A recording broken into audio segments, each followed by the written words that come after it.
Drama serial خدا گواہ کی اگلی قسط میں ہم دیکھیں گے کہ ظاہرہ ارسلان کی شکایت لے کر گھر آتی ہے کہ ارسلان اسے نظر انداز کر رہا ہے۔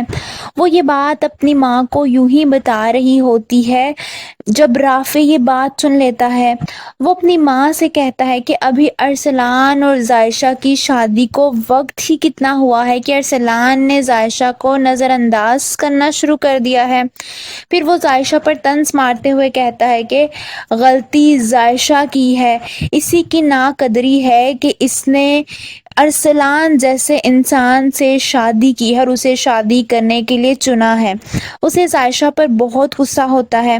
یہ ساری باتیں سن کر ظاہرہ کے ساتھ اس کی ماں بھی حیران رہ جاتی ہے۔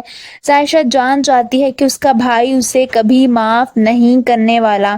دوسری طرف ہم دیکھیں گے کہ شہری بیگم بھی اب ظاہرہ کے خلاف اپنے شوہر حامد کو بھڑکا کر کہتی ہیں کہ جب ظاہرہ نے ارسلان کو دل سے قبول نہیں کرنا تھا تو ارسلان سے شادی کیوں کی، جس پر حامد صاحب ظاہرہ کے خلاف ایک بات نہیں سنتے اور الٹا شہری بیگم کو سمجھاتے ہوئے کہنے لگتے ہیں کہ ظاہرہ کو صرف اور صرف ارسلان پر غصہ ہے، اس کے دل میں ارسلان کے لیے اس وقت غصہ ہے اور کچھ نہیں۔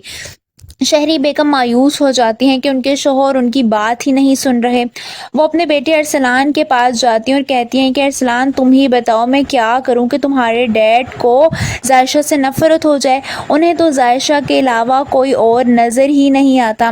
جس پر ارسلان کچھ سوچتا ہے اور پھر وہ اپنی ماں سے کہتا ہے کہ آپ کو کچھ ایسا کرنا چاہیے کہ ظاہرہ ڈیڈ کی نظروں میں بری بن جائے۔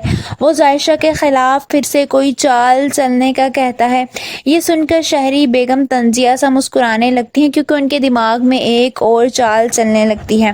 آپ سب کو کیا لگتا ہے کہ ظاہرہ کو حامد صاحب کی نظروں میں گندا کرنے کے لیے شہری بیگم کوئی نئی چال چلیں گی؟ کامنٹس میں اپنی رائے کا اظہار ضرور کیجیے۔